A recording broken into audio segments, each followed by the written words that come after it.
What is up, everyone? Welcome back to another episode of the Nourish with Renata podcast. Today, I am absolutely thrilled because we have such an incredible topic to discuss with the most wonderful person. We literally connected last year, and I could tell that there was something super special about her because she attended a workshop that I did. Shout out to Dana and Defy Pilates because that's where we met.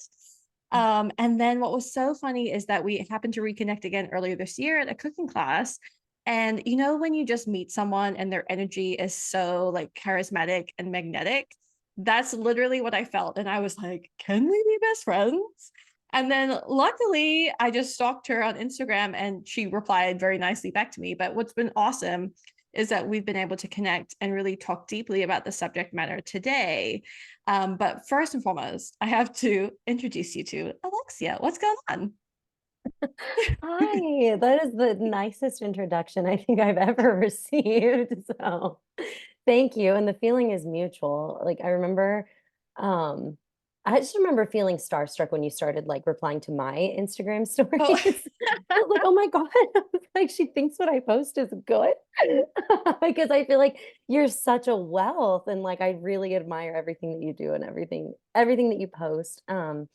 And you've helped me so much in the journey to knowing and understanding my body better through my cycle.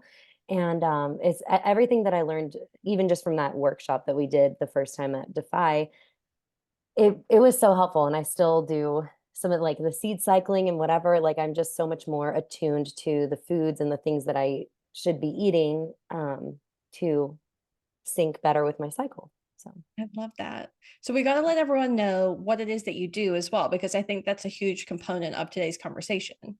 Absolutely. So yeah, so what I do is I help people in their relationships, which when we think about relationships, we typically just think about romantic relationships, but it goes so far beyond that. Everything in your life is a relationship. And so the way that we boil all of that down is every relationship that you have is a reflection of your relationship with yourself. So I help people understand that, and I help people understand and tune into their bodies better so that they can connect more deeply with themselves, so that they can more deeply and securely connect with other people.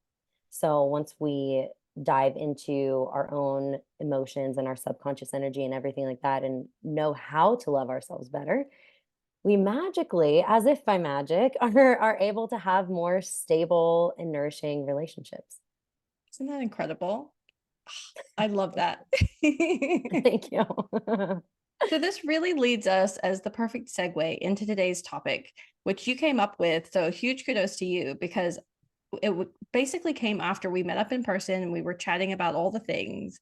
But ultimately, one of the through lines of that conversation was around the things that we've been trained to hate Mhm. are actually the things that will help our healing.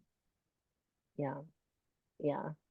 That's like the secret sauce, like the things, and I think it's actually by, if you're thinking about even in the perspective of the Matrix, like they've trained us to hate these things so that we get further away from our actual purpose Mm. and our actual depth.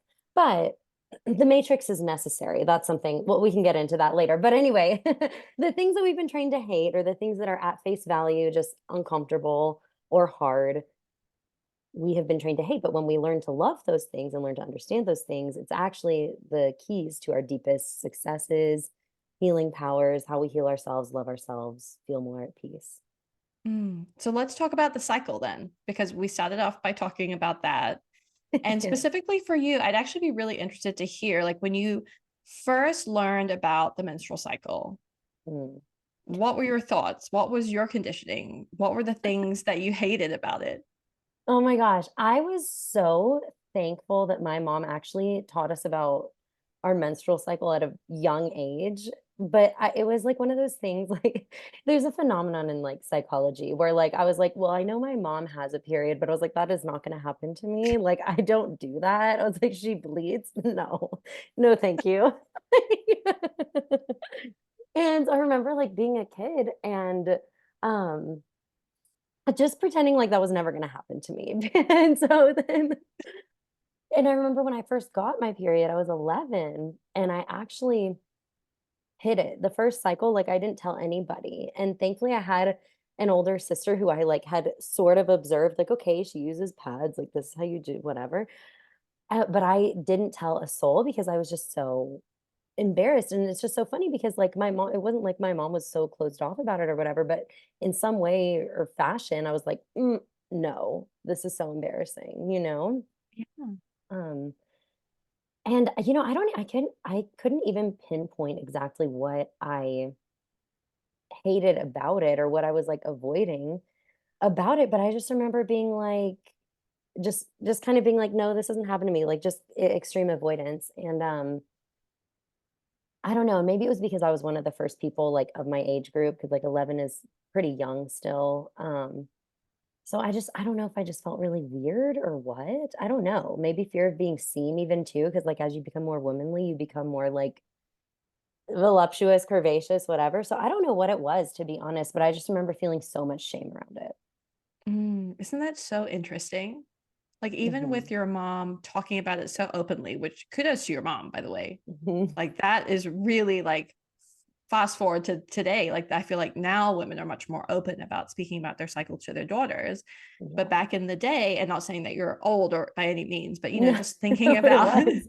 yeah, like that's really like at the cutting edge. It's a real Yeah. trailblazer moment. But then, even despite that, you still feeling that level of shame. I'm really curious, what do you think caused that shame, or where do you think that conditioning came from? I wonder if it was just that, like, because as much as my mom did talk about it, and that was, like, really good, I don't ever think she ever, like, loved her cycle. I think it was Mm, just a thing, and she knew about it, and so, like, but it wasn't ever like a I feel like it's such a beautiful process of shedding now the more that I know about it, but it's like, I don't think my mom like, I think I always looked at it as like, "Oh my god, there's, like, she has, like, this bloody pad." Like, I don't know, like, I just remember it, like, looking just like, "Oh god," like, it was never like a, "Oh, this is a beautiful thing." It was just like, "Well, this is what you'll have to deal with one day," you know? Like yes, yes, totally. Yeah, I think that really resonates for me as well because, in my household, it was a known fact and it also wasn't discussed. So, Mm, because of that avoidance, it was, to my young brain, something that obviously must be hidden. And so then yeah. obviously, oh my gosh, well then people can't see a bloody pad, or they can't see that you're on your period, or anything like that, because that is somehow wrong. Mm. Right, I think that really resonated with me too just now when you said that because I think it was kind of one of those things like and that was something that my mom was always so just like proper and like, she was really interested in how like everybody looked at you, how Mm, you seemed, how other people perceived you. And so it's interesting because when you say that, I wonder if like even though she wasn't necessarily saying that periods were like shameful or needed to be hidden kind of like what you were saying, I think there was an energy around it that mm, I must have picked up, which she of course probably picked up from her mother and from generations. Like it's right. such a generational thing how you feel about your cycle. Yeah, and about your body in general too. So then I'm Yeah. actually really curious. So what was the pivot? Like, what was the major change that occurred for you that helped you to go from that thing that you hated to a key to your healing? That is such a good question. That is such a good question. It feels so I don't know if I can pinpoint an exact moment, but um I remember just the more that I've gotten in tune with my body and more like understanding the bodily processes and like the fact that like the more that I've gone deeper into my study and realizing that the body does everything to like help you and heal you and help you become more aware. I think that's must have been what shifted for me and understanding because once I started like understanding, oh, like if I was feeling, bloated or more lethargic, like when I started understanding more about my body, it was kind of like, okay, how can I listen to it? Or, you know, it was almost like the awareness behind like when your body changes, because as you know, in each week, like your cycle changes. And so your body's doing something different and it'll feel different and look different. Knowing, I think just becoming more in tune with my body is what made me just naturally start to love it, because then I was like, "Oh, this shed, oh, this whatever." Like it was almost like I hear so many women my age that are like, "Oh, I can't wait to go through menopause and get rid of my period." And I'm like, "I'm gonna Yes. be so sad." Like, it'll Yeah. be fine. It's a new phase, but like I'm gonna be so sad because I just feel like there's something really beautiful about the shedding process. And I really think that only must have changed becoming in tune with my body, which is kind of cool because it's like the more in tune you are with the body, the less you have to think about like anything. It was like Mm. it didn't even feel like I had to actively like try to love it. It was just like, "Oh, obviously this is amazing." Once you start to like unlock the powers of your body, you know?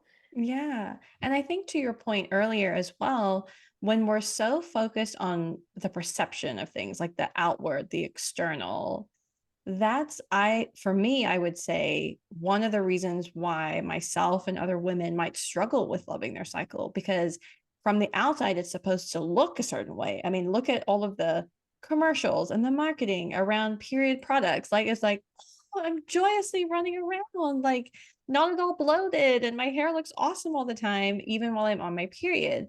And not to say that that doesn't happen, but it's that idea of external comparison versus what you're saying here is like when you actually learn to trust what your body's telling you and the way that you feel and own that, then all of that external stuff falls away and the ability to accept yourself, to have grace with yourself and compassion, that becomes automatic.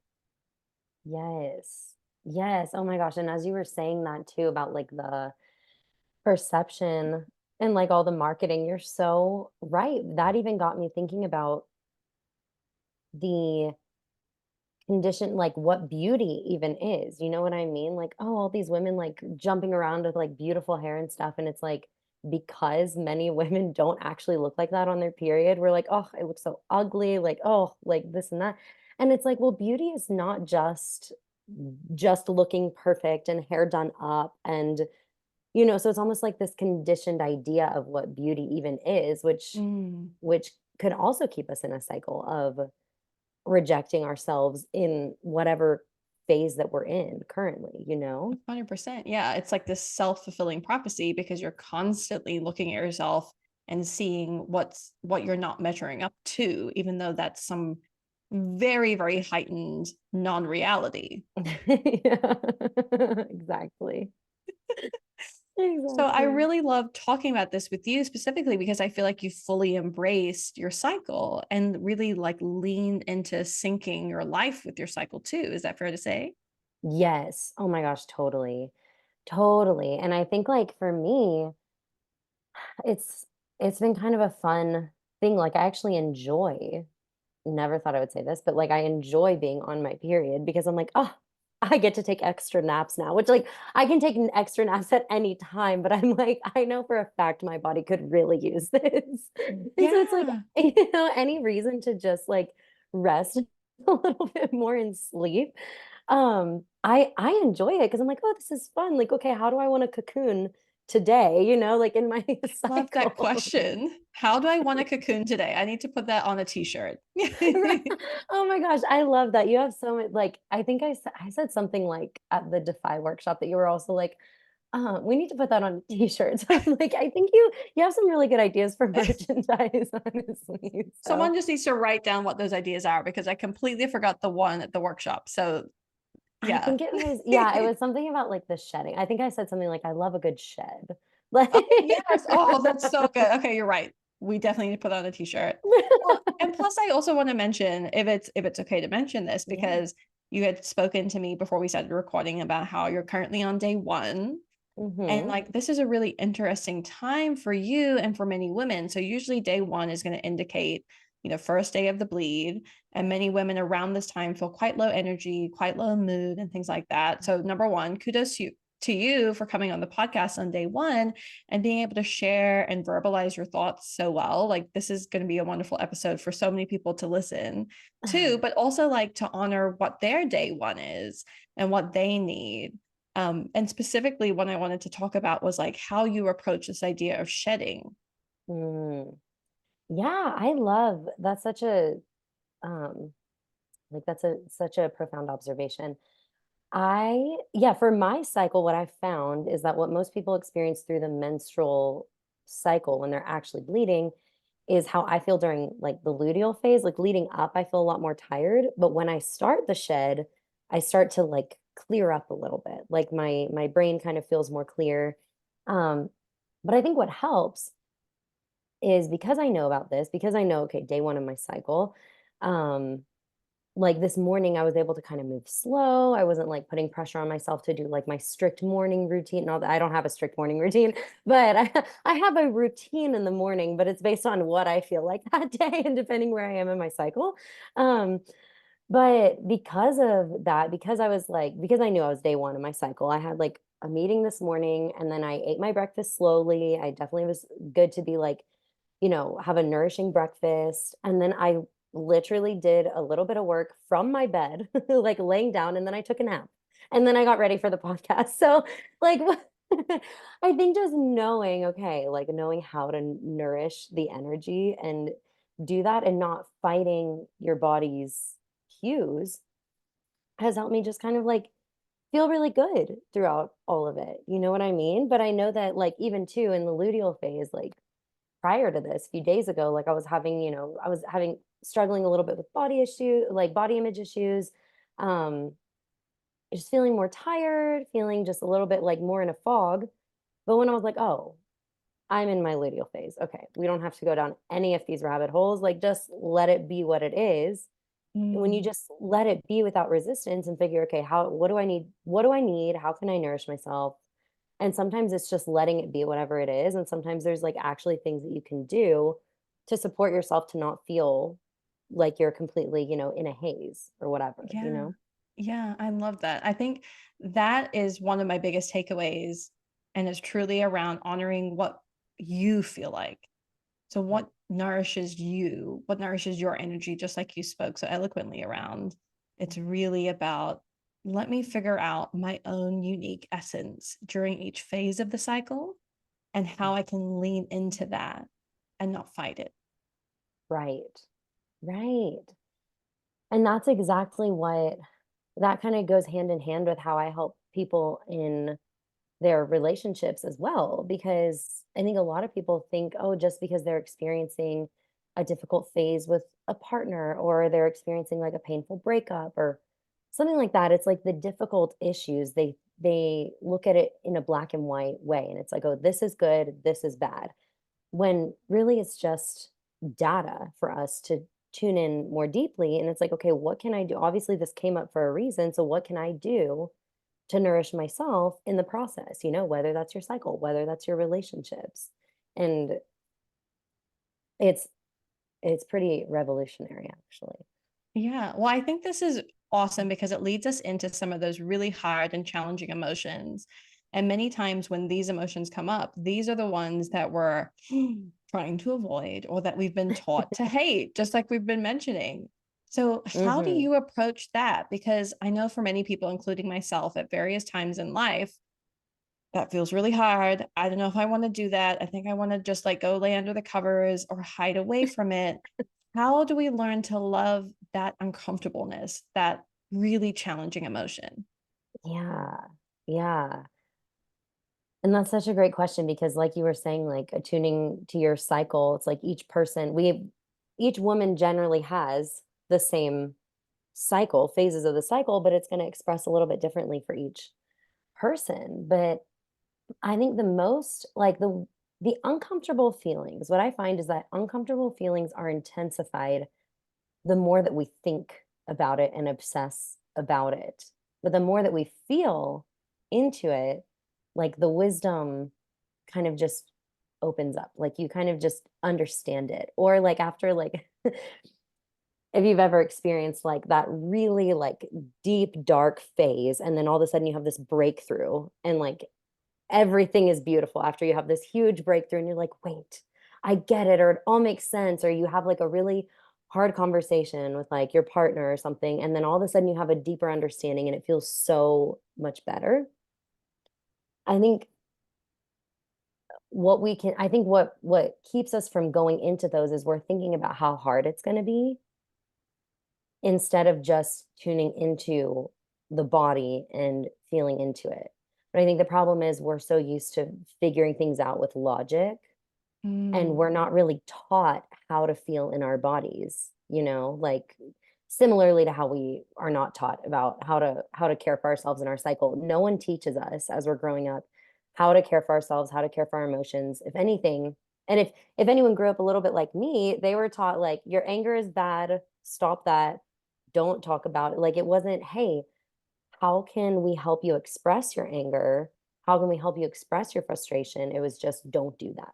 And so it was just mm. shove it down, shove it down, shove it down, Yeah. Yeah. That really resonates for me as well. Like any kind of quote unquote bad emotion, whether it's anger or sadness or depression or like too much excitement, any of those extremes were really looked Mhm. down upon. Yeah. Yeah, exactly. And the more that you repress, the more the more it's going to like flare up, because your body has to express these things. It's just part of the body's functions. So it's like, anger is the seed for change. Like, even when you think, if you boil it down to the elements, anger would be fire. So while fire, when it's not, consciously used or used like functionally or effectively, fire fires will burn down a house, a city, whatever. Like it'll be harmful. But like fires can also bring warmth. Fires can also like burn in a good way, like like controlled burns to like keep the fire from overflowing. I mean, I think about like sage and palo santo, and we like burn all these things to like cleanse the spaces. Like fire's so cleansing. And when you think about like in history, like when people have been angry about something, that's what spurred them to start, revolutions or whatever. Like the greatest change started from anger. So anger is just a necessary part of our human experience. And Mm, without it, we would just be stagnant. right. Yeah. We'd be muted, I think, as well, like in terms of our emotional experience of life. Mm-hmm. Mm-hmm. Mm. So I'm actually really curious because, basically what I feel like you're saying is we got to get out of the brain and we got to get into the body, especially when it comes to these difficult or challenging or uncomfortable emotions. So, what would be your guidance for people if they're like, okay, so you're saying that sounds like a cool theory, but how do I actually do that in practice? Yeah. Yeah. And that's a question that I get so often. And it's so valid because, like I said, we're not really taught this. But it can be as simple. I mean, we have like when I work with people, we go through like a deep somatic process to get into the subconscious, which is what informs your thoughts and your habits and everything like that. So there's like a whole process of like breathing techniques and jumping and moving and shaking and stuff that help you get into your subconscious. But at the very least, like the easiest thing you can do is simply either like if you can step outside like and just observe what's around you even if you're inside. Sometimes like just putting your hands on your body and being like, okay, what's going on, where do I feel this, Mm, kind of zooming out, like instead of thinking about the actual situation, take it back to like, okay, where am I feeling this in my body? And then typically, people who are maybe experiencing a lot of anxiety, they'll feel it in their chest or they'll feel it in the pit of their stomach or whatever. And the more that you can just locate where in the body that is and like either breathe into that space or something, like it's like really just don't make it too hard, but just maybe focus on actually inhaling and exhaling, doing like little things just to bring it back into the body. Another thing I actually just saw, which I loved, and I never thought about this, but it's so true. But when you're humming, your body like doesn't think about other things in your humming. You're just producing noise and like releasing it, which is also a great way to like kind of release and process emotions. So like humming or like a Ah, like that'll bring you immediately back into your body. So, Oh my gosh, I love that so much. Okay, so let me talk about the vagus nerve a little bit because that's essentially what, yeah, yes. what you're talking about. So the vagus nerve is like the biggest nerve that runs from the brain down to the belly. And what I love about what you mentioned is when you hum or sing or sigh, that sound that we're creating is actually stimulating that vagus nerve. So when you're speaking about this particular technique, what's really interesting is we're talking about getting out of the brain and into the body. Like it's a bidirectional system from the brain to the gut and the gut to the brain. And so Mhm. literally when we're humming or singing or sighing, we're allowing our body to be activated and for our brain to kind of funnel some of that logic down into the body to help to process out some of those emotions that we might not yet have put into a feeling.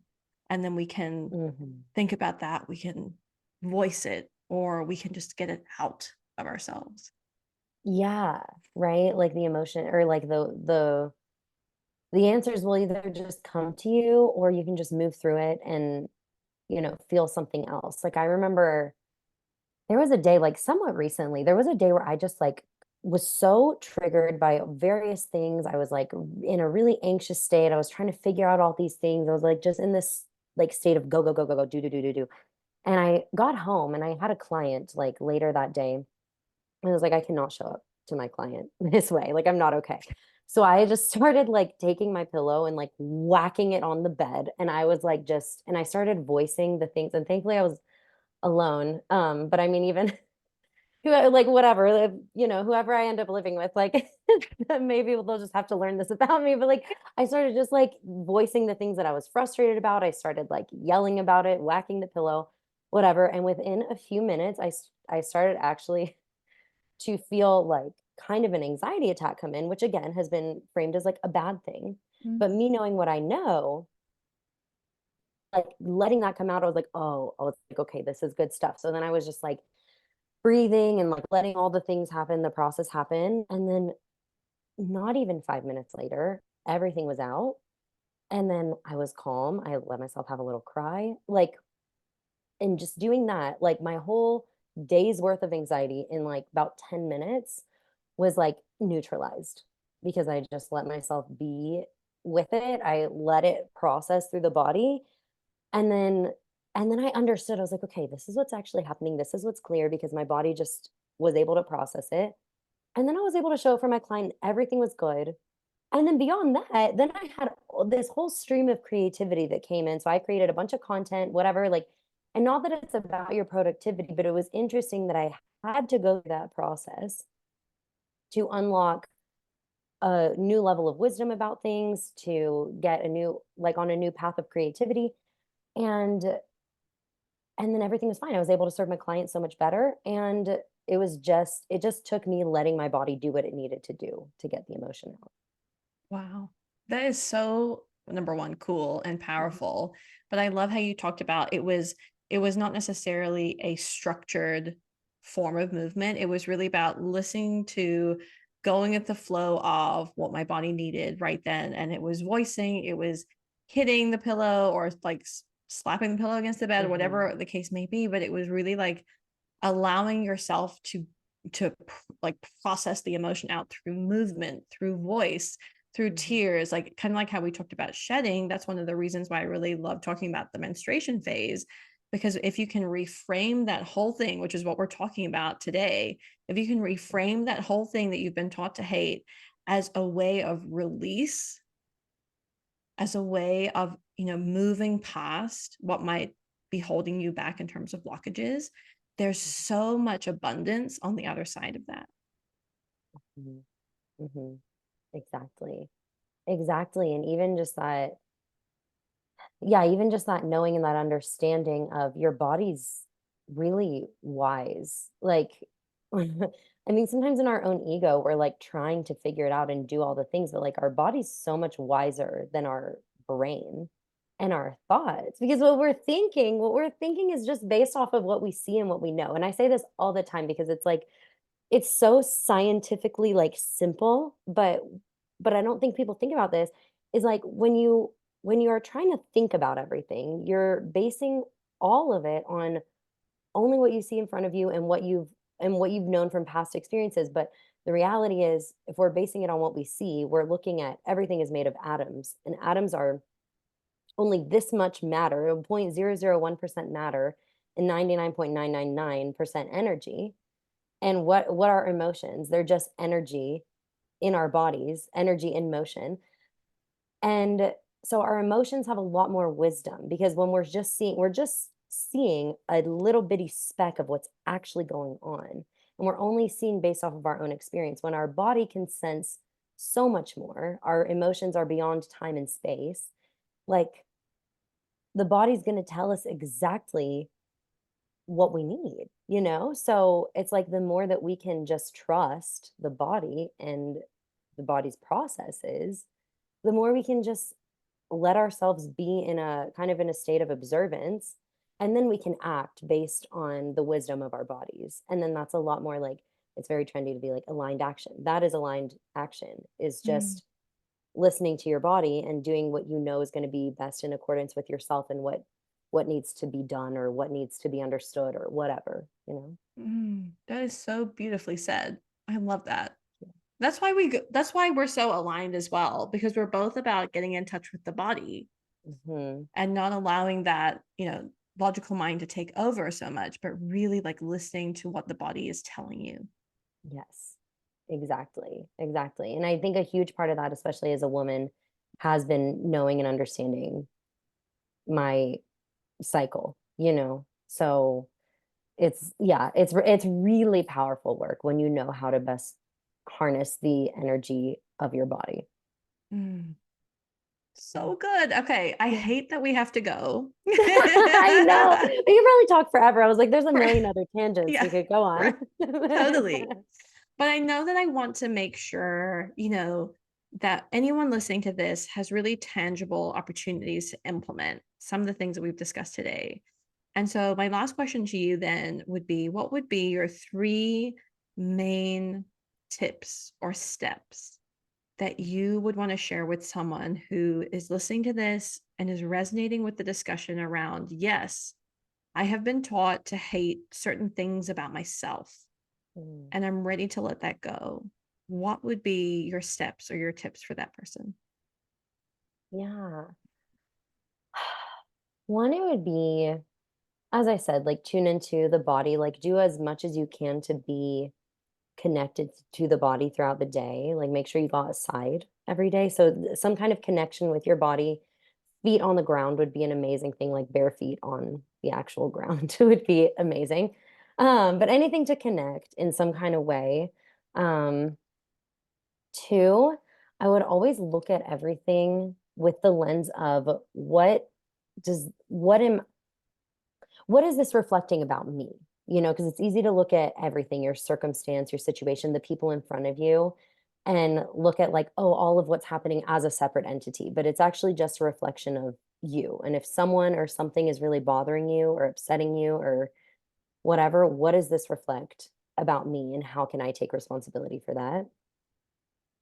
And three, I think is probably the most important, is make sure that you're having fun with it. Like get it, have a change of scenery, get out of your routine sometimes. I think we're just so rigid sometimes in this journey of healing or whatever it is, like greater consciousness. We forget why we're doing it. We're like so focused on let me like figure this whole thing out and try to fix all these things. And it's like, why are we doing this if we're not also practicing like having fun? So let's remember to live a little, remember to like spend time with your friends, to like actually have fun in the Mm, process. And if you don't know what to do to have fun, then start exploring, like start yeah. doing new things, trying new things, like seeing new, the more that you can diversify your mind and actually look forward to things that you're doing or people that you're seeing, the more everything else just gets so much lighter.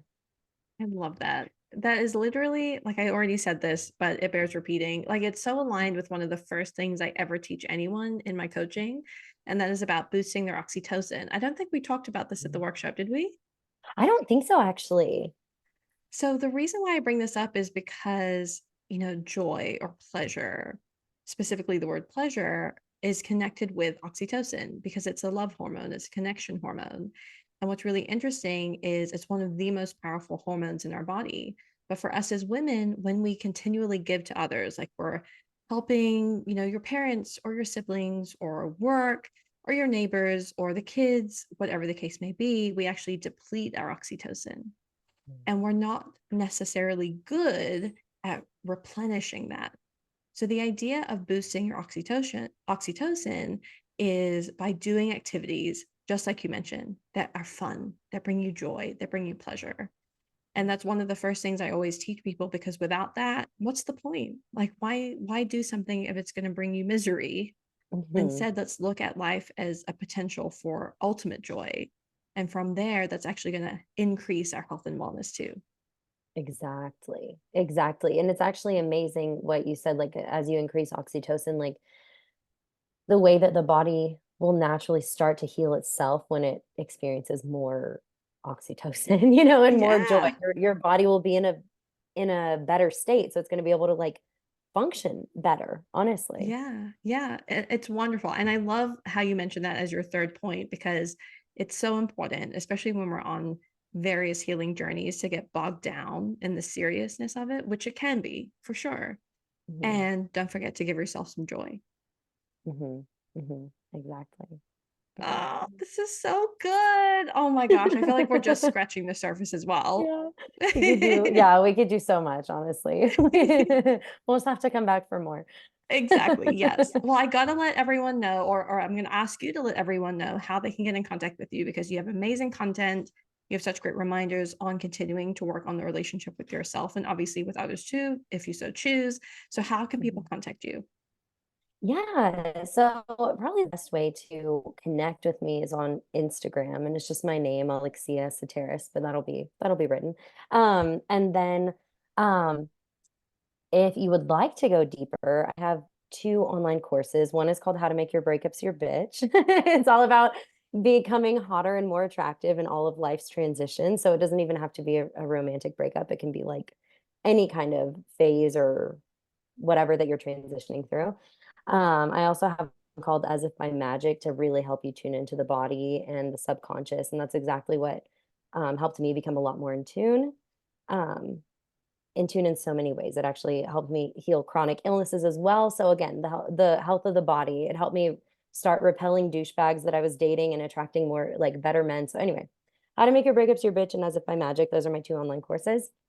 Um, and then finally, if you'd like to connect with me in person, I do run retreats for more of that oxytocin for a change in scenery.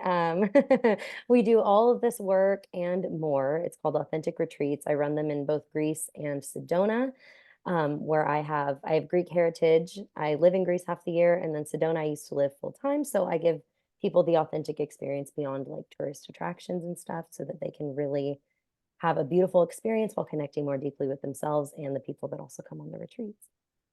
Wow. I am so thrilled about the retreats that you're hosting too, because they're in Mhm. the most beautiful locations. And so if you just needed that oxytocin boost, you got it right there. Yes, exactly. Exactly. So I'll put all of the links in the show notes just to make sure everyone can connect with you, because honestly, like I said, this is just the beginning and there's so much more underneath the surface as always. Yes. But in the meantime, thank you so much for coming on. I feel like this was such a beautiful conversation. I literally could make t-shirts out of so many quotes that you mentioned today. We'll have to collab on merch. We'll have to I think collab on so. Yeah, that'll be our merch. collab. So stay tuned for that, guys. Yes. Thank you Okay, so, so much for having me, Renata. you're so welcome. So, guys, make sure to share this episode out with someone you love. I know that there are so many golden nuggets in here that more people need to hear. So, any shares, make sure to tag us, because we would love to share back with you. And of course, remember to nourish your body today. We'll see you in the next episode.